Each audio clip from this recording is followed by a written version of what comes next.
کج نگاہ بو جہل جانب بشر گئی۔ آقا کریم صلی اللہ علیہ وسلم کو ابو جہل نے جب دیکھا تو کہا تم تو میرے ہی جیسے ہو۔ اچھا میں ایک بات یہاں پر اور کہوں گا، ابو جہل کا بھی یہ عقیدہ تھا کہ جو نبی اور رسول ہوتا ہے اسے غیب کا علم ہوتا ہے، اسی لیے ابو جہل نے ہاتھ میں کنکری لی اور آ کر کے نبی سے کہا حضور بتائیں میری مٹھی میں کیا ہے؟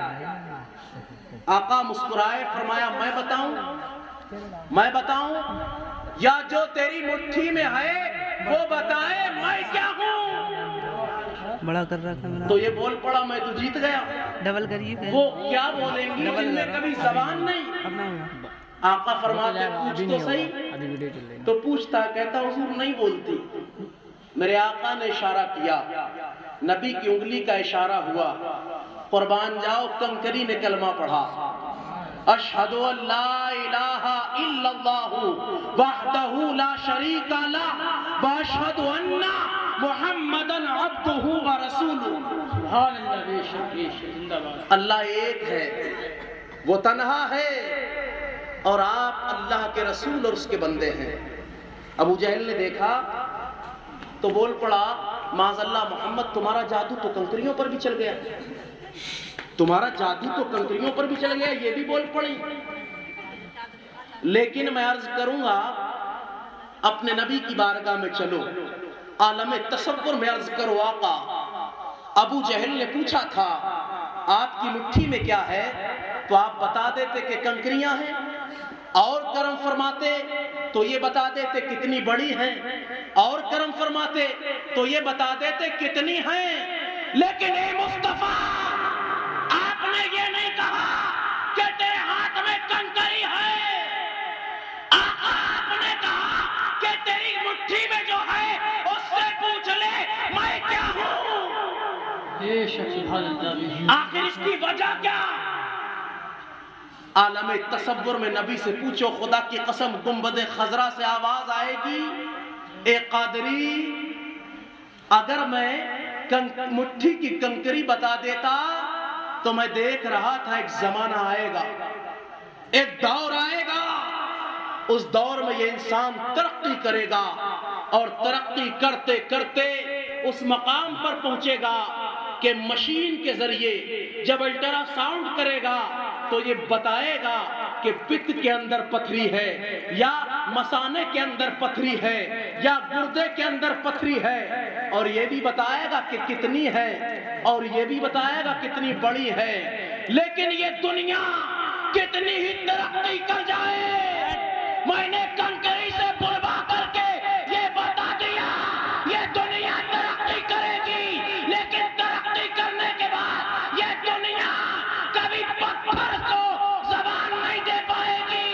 جب میرا دیوانہ یہ دیکھے گا تو کہے گا قربان جاؤ نبی کے جیسا کائنات میں کوئی ہے نہیں، میرے آقا وہ ہیں جو کنکری کو زبان دے کر کے بلواتے نظر آتے ہیں۔ نعرہ تکبیر، نعرہ رسالت، نعرہ غوثیت، مسلک اعلیٰ حضرت، یہ ہے ہمارے نبی کی شان، یہ ہے ہمارے نبی کی شان، حضرت خالد رضا صاحب قبلہ، نعرہ تکبیر۔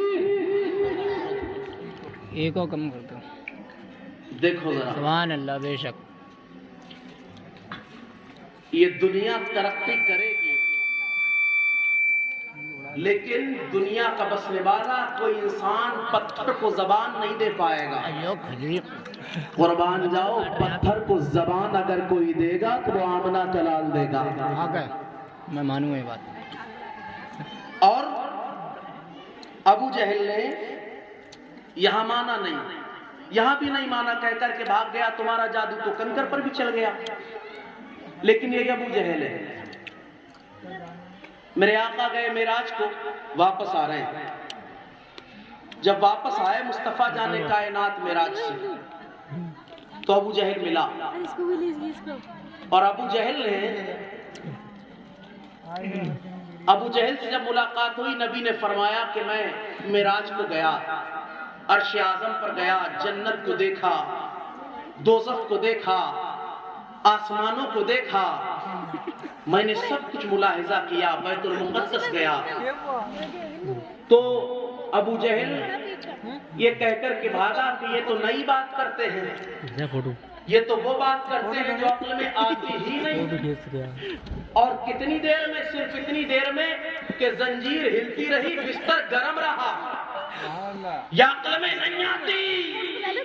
پیارے جو عقل میں نہ آئے اسی کو تو معجزہ کہتے ہیں، اگر عقل میں آ جائے تو معجزہ کیسا؟ اب ابو جہل چلا، صدیق اکبر سے ملاقات ہوئی، بول پڑا وہ تمہارے ساتھی جو محمد صلی اللہ تعالی علیہ وسلم ہے نا، وہ کیا کہتے ہیں؟ سنائے کیا کہتے ہیں؟ میں معراج کو گیا، میں نے بیت المقدس دیکھا، جنت کو دیکھا، جہنم کو دیکھا، عرش اعظم کو دیکھا، سب کچھ دیکھا، سب کچھ ملاحظہ کیا۔ اللہ اکبر۔ صدیق اکبر نے فرمایا اچھا نبی نے کہا تھا؟ ہاں۔ کہا میرے آقا نے فرمایا تو سچ فرمایا، میرے مصطفیٰ نے کہا تو سچ کہا۔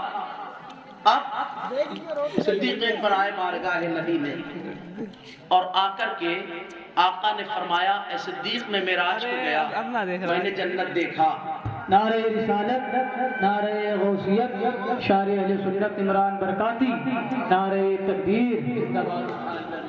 میں نے جنت کو دیکھا، میں نے دوزخ کو ملاحظہ کیا، میں نے عرش اعظم کو دیکھا، لامکاں گیا۔ صدیق اکبر کہتے ہیں صدقتا یا رسول اللہ، آقا آپ نے سچ فرمایا۔ تب آقا کریم صلی اللہ علیہ وسلم مسکرائے اور ارشاد فرمایا انتا صدیق، اے ابو بکر تم صدیق ہو۔ اور ابو جہل کے لیے کہا وہ ابو جہل، اور وہ ابو جہل ہے۔ صدیق اکبر کا نام ابو بکر تھا، دنیا نے صدیق اکبر کہا، اور ابو جہل کو اس وقت تک دنیا ابو الحکم کہتی تھی۔ مصطفیٰ نے ایک مرتبہ ابو جہل کہا، آج دنیا اس کا نام تک بھول گئی، تمام لوگ آج اسے ابو جہل کہہ رہے ہیں، تمام لوگ۔ اسی کو شاعر نے یہاں بیان کیا ہے کہ جب ابو بکر نے دیکھا تو سچے دل سے نور دیکھا، اور ابو جہل کہتا رہا معاذ اللہ تم تو بشر ہو میری طرح، تمہارا کفر پر مرا۔ ابو بکر بصدق دل دیکھتے ہیں عین نور، کج نگاہ بو جہل جانب بشر گئی۔ میں تھوڑی سی بات اور کروں گا، اس کے بعد اپنی بات ختم کروں گا۔ دیکھو ذرا،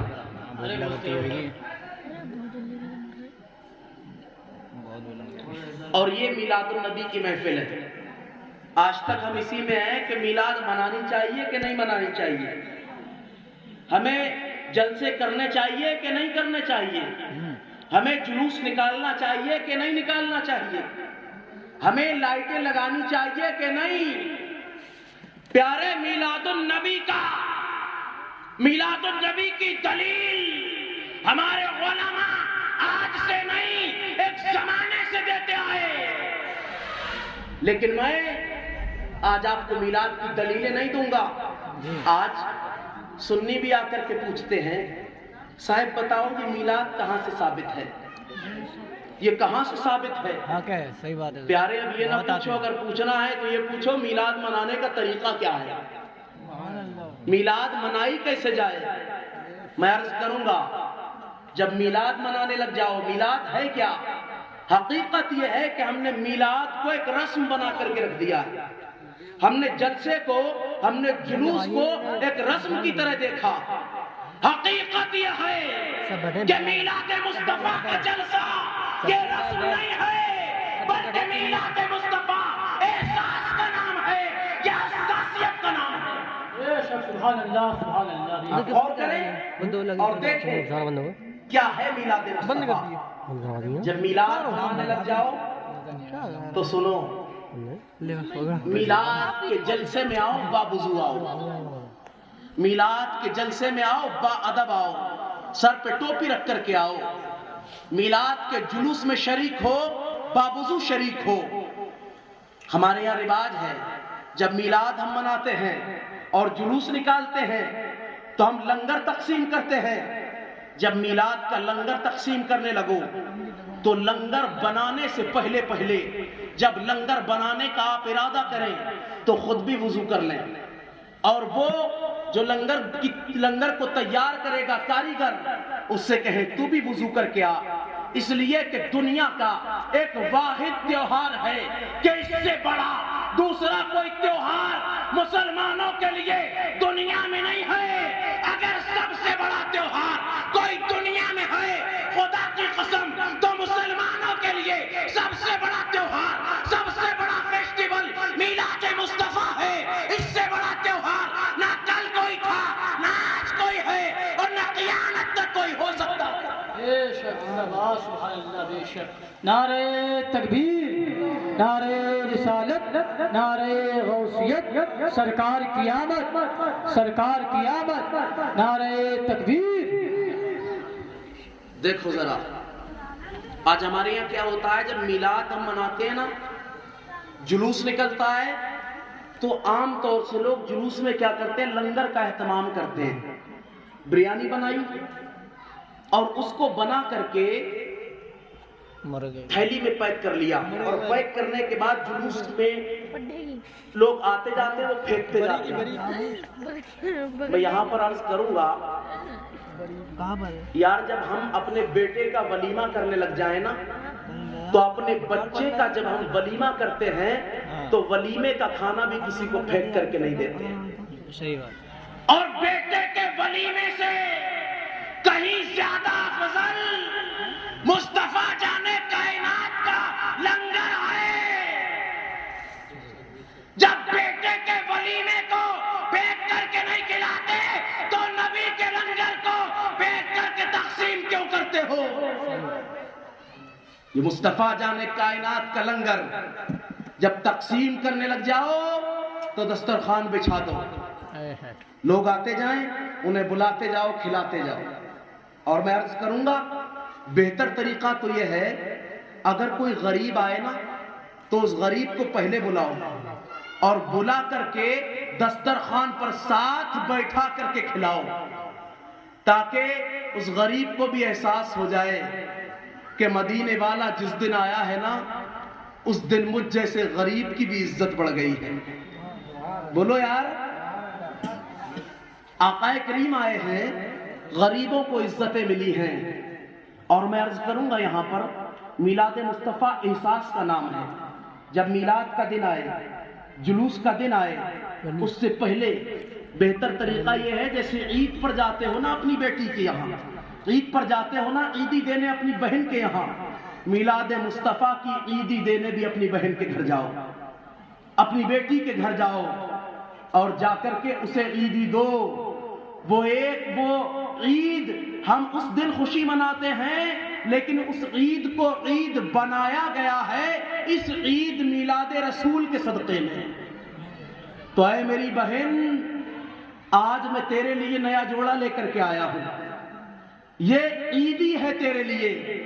جب ایسا کرو گے نا، خدا کی قسم قربان جاؤ مصطفیٰ جانے کائنات صلی اللہ علیہ وسلم پر، میرے آقا صلی اللہ تعالی علیہ وسلم کی سیرت اور سنت پر عمل کرو گے تو دنیا اور آخرت دونوں کامیاب ہوں گی۔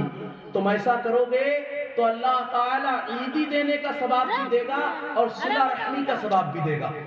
بڑھیا لگ رہا ہے ایک دم۔ میں یہاں پر اور عرض کروں گا، آج ہماری بہنیں ہم سے ناراض ہیں، ہمیں توفیق نہیں ہوتی ہم راضی کر لیں۔